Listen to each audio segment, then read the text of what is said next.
Tonight, breaking news from Toronto police capturing a suspect after an unsettling threat derails the mayoral campaign. You're going to stop doing politics every time someone threatens you, and that's why nothing works in this city. The starkly different reactions to the threatened violence aimed at mayoral candidates as a debate tonight was canceled. We're talking about an elite player in the world. Getting to Austin is a priority. Plus, the Leafs' new GM wastes no time prioritizing star player Austin Matthews. What it means for the rest of the core four, we'll break it down for you. Audience behavior has changed, right? So we're in this process of reminding people how exciting it is to be in live art.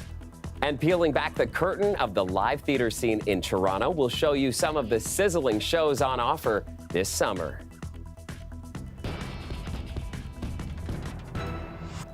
Good evening, I'm Chris Glover. We begin with that dangerous twist in the race to become Toronto's next mayor. Just minutes ago, police confirming they had arrested a suspect wanted on several charges for threatening to shoot candidates. A debate tonight was canceled, and some top candidates even suspended their campaigns. Patrick Swadden has been on this all evening for us. And Patrick, what is the latest on this breaking news from police tonight?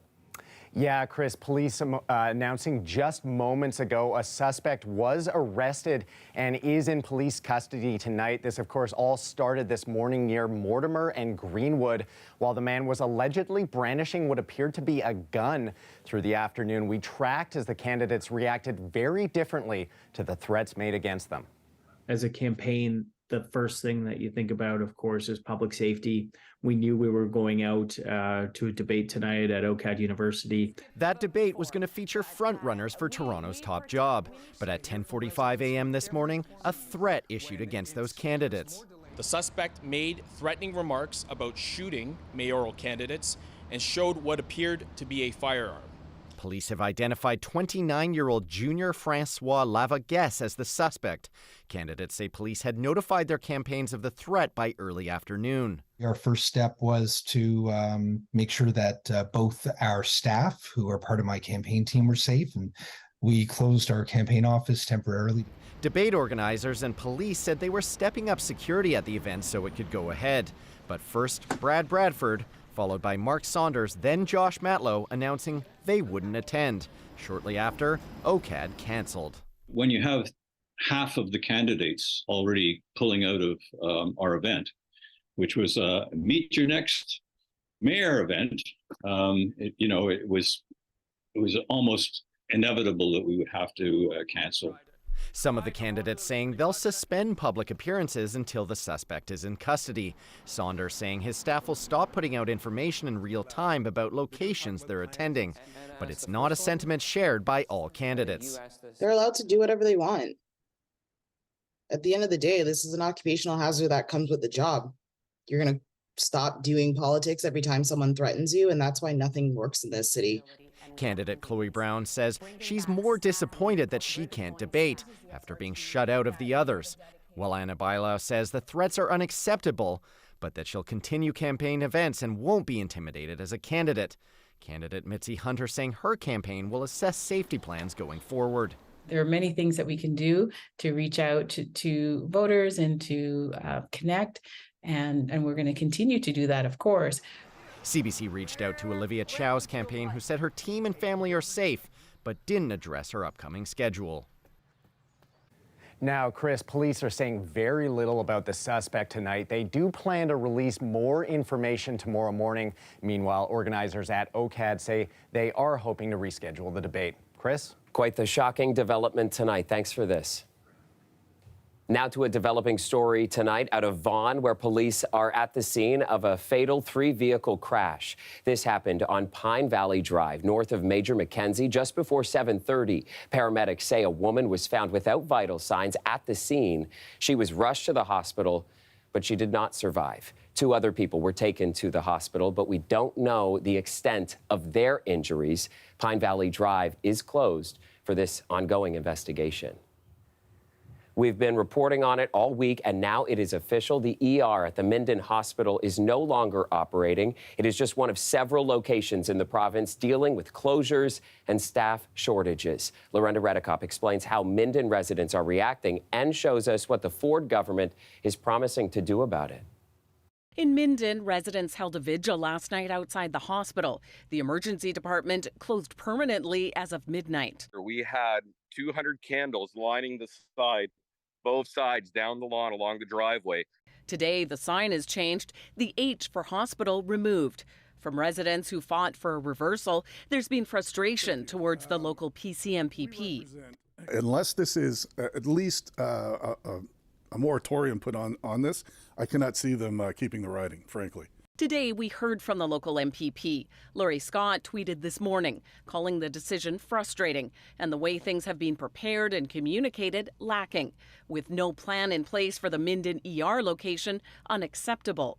In an interview, she told CBC that she made an offer to hospital leadership, saying, if you want to delay or change your mind, we will be there to support you.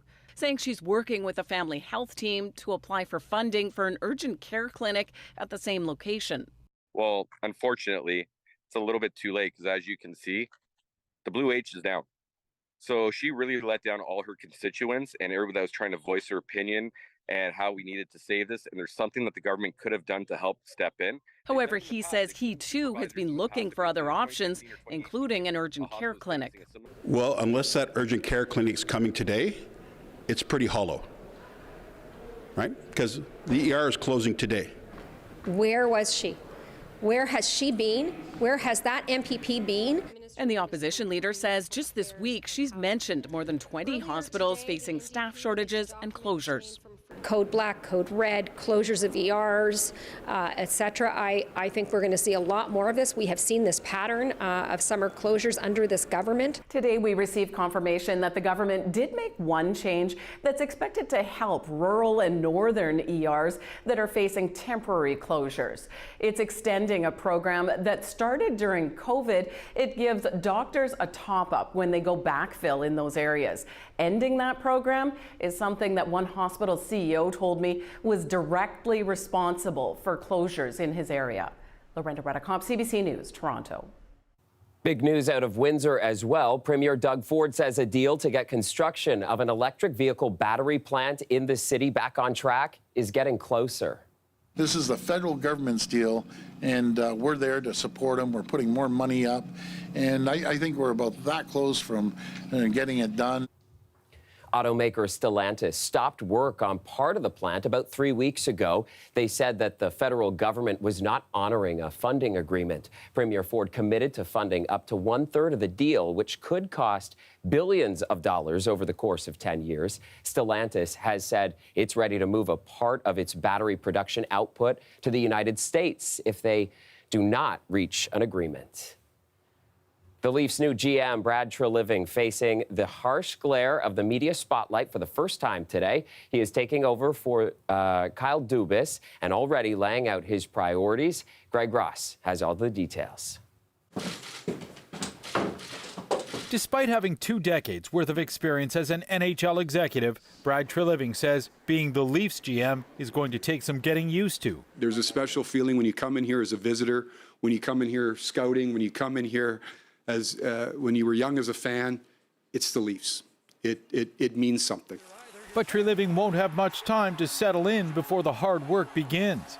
Leafs Nation will now look to him to turn the fortune of a franchise that has become known for not being able to win when it counts most. McCausett scores! It's a series winner! After losing in the second round of the playoffs this year to the Florida Panthers, some have suggested it may be time to make a big move, like trading away one of the core 4 players, Austin Matthews, Mitch Marner, John Tavares, and William Nylander. I'm not about coming in and making a statement, right? You can throw a body under the tarmac and it might look good for a headline, but are you getting any better? At the end of the day, it's about getting better. Treliving says he will meet with head coach Sheldon Keefe before deciding whether he returns behind the bench. But the new GM's first order of business will be meeting with Leafs superstar Austin Matthews. Matthews only has 1 year remaining on his contract with the team. Treliving would like to sign him to an extension. Austin is one of the elite players in the world. You know, we're not talking about a good player in the league. We're talking about an elite player in the world. Getting to Austin is a priority. The Leafs are banking on Treliving being the right man to handle these kinds of delicate negotiations. Brendan Shanahan made it pretty clear that he wanted somebody experienced. The guy's got a lot of experience. You know, he's been with the Flames, which was a Canadian team. I think that matters. A salary cap team. I think that matters. Treliving may still have some work left to do when it comes to winning over Leafs Nation. The reaction was mixed amongst fans we spoke with today. I think it's a stable, maybe predictable choice. I think our hire is nothing too special. I know he was with Calgary for a while. Well, he put in 9 good years in Calgary. He did a good job. I hope it changes things. I don't know, like they need to shake it up, that's for certain. I mean, we got to win. On the same day the Leafs officially introduced their new general manager, their former GM also landed in a new job. Kyle Dubas was named president of hockey operations for the Pittsburgh Penguins. Greg Ross, CBC News, Toronto.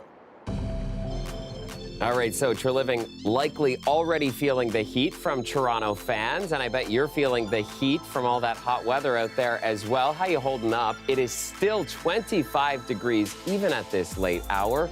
Colette Kennedy joining us now. And Colette, I know that summer doesn't technically begin until later this month, but goodness me, it didn't feel like summer out there today.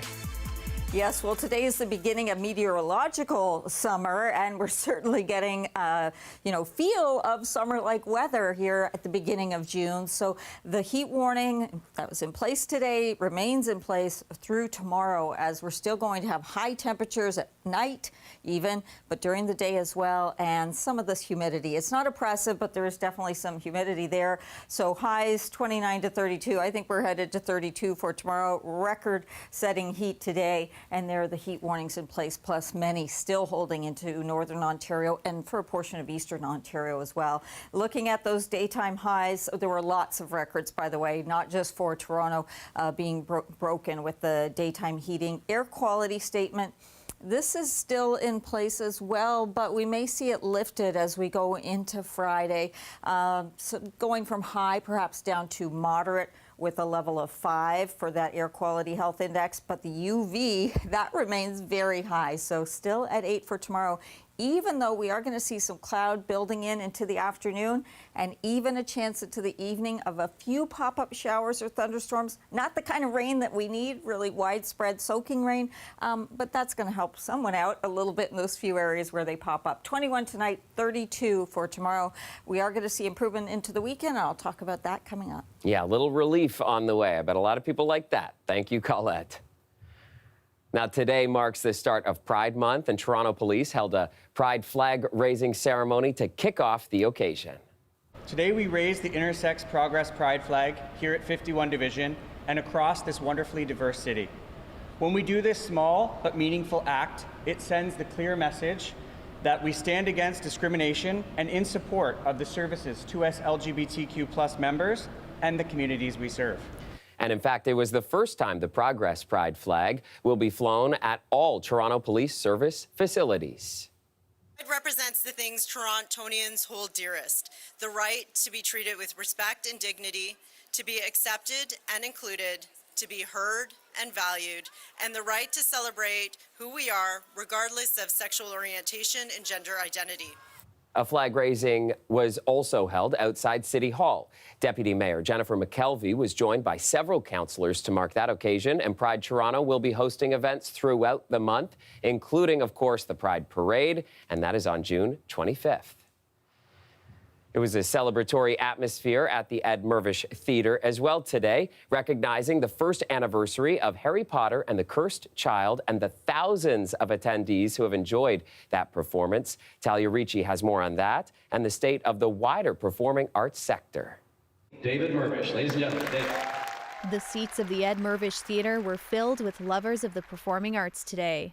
We're celebrating the full year's anniversary of Harry Potter and the Cursed Child, and over 500,000 people have seen the show. So it's been a very important part in bringing live theatre back to the city of Toronto. Attendees gathered for a panel discussion with the actors today as the city proclaimed May 31st as Live Theatre Day. It was certainly one of the most difficult businesses to be in during the pandemic, But look at how many people have come out already for this show and for Hamilton, which is running until the end of August. But the reality looks a little different for smaller theaters and independent festivals like Toronto Fringe, where performers are eager to take the stage, but organizers are anxious about this year's turnout. Since the pandemic, audience behavior has changed, right? So we're in this process of reminding people how exciting it is to be in live art. Without it, this city is going to be a very different space, you know, and the ecosystem that has existed because of the Fringe and what the Fringe offers in terms of what happens next will disappear. The 35th annual Toronto Fringe Festival will host 103 shows from dance to comedy and musicals across the city in July. The festival's executive director says ticket prices are much lower than larger productions. We return 100% of the ticket revenue to the artists, so if they don't see an audience coming, then they're going to suffer. So that's what my biggest concern is. People need to be getting into that rhythm again, but it's all been jumbled up a little bit. I like the idea of the community of Toronto taking more risk and seeing shows, maybe even with no reviews and not even knowing what it's about. That's an idea Vicky Velinosi can get behind. Her organization supports the arts community by providing affordable rehearsal and performance spaces. They once had 5 locations. This is the Attic Studio and Theater. This is the last remaining space that I have after the pandemic happened. That's where I was. As someone who's had a front row seat to the talent in the city, she's reminding people that live theater is worth supporting. Art is at the forefront of innovation. It's creation itself. So what's going to be coming next, what's going to be popular next, that starts with the people who are creating it and brave enough to create it. And the audience, she says, plays a big role too. Talia Ricci. Hey, welcome back. So it's not just Pride. June is also Bike Month in Toronto, a time to raise awareness of cycling safety in the city. And especially since the mayoral by-election happens to fall within Bike Month, we wanted to check in with some candidates about their plans for the city's network of cycle lanes. Ali Chiasson now with their responses. It feels lovely and relaxing to go down Bay Street, just surrounded by cyclists. And for a moment, I'm in Amsterdam. Reality is, this is Toronto, and our cycling network is still a little patchy.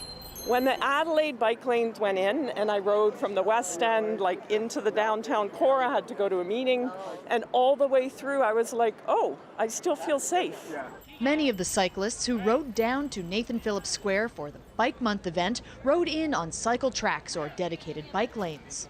We've really grown a culture of cycling in the city of Toronto, and it's great to see that the network that we've built out over the last few years is being appreciated and used by residents.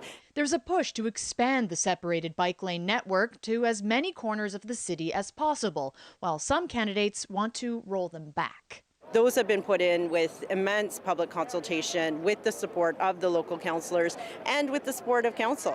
And so I think that any mayoral candidate that thinks they're going to start off as mayor ripping out bike lanes, it's a bad idea. This is not to say that I don't like bike lanes. Listening to communities, talking to people, that has been a burning issue. Mark Saunders is proposing a moratorium on any new bike lanes and to get rid of the ones along University Avenue. One of the most vital hospital streets in the entire country, adding another layer of traffic complications when seconds matters in saving lives.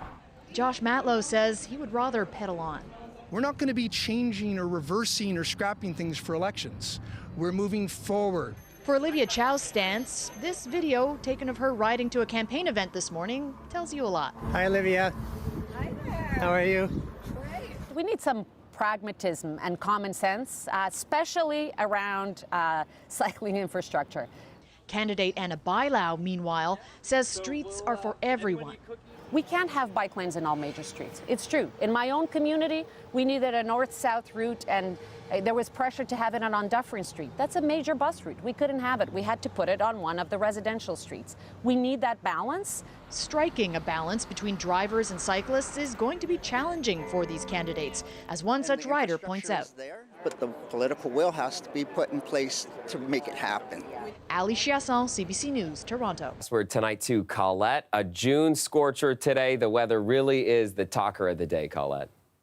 Yes, a lot of things at the beginning of June.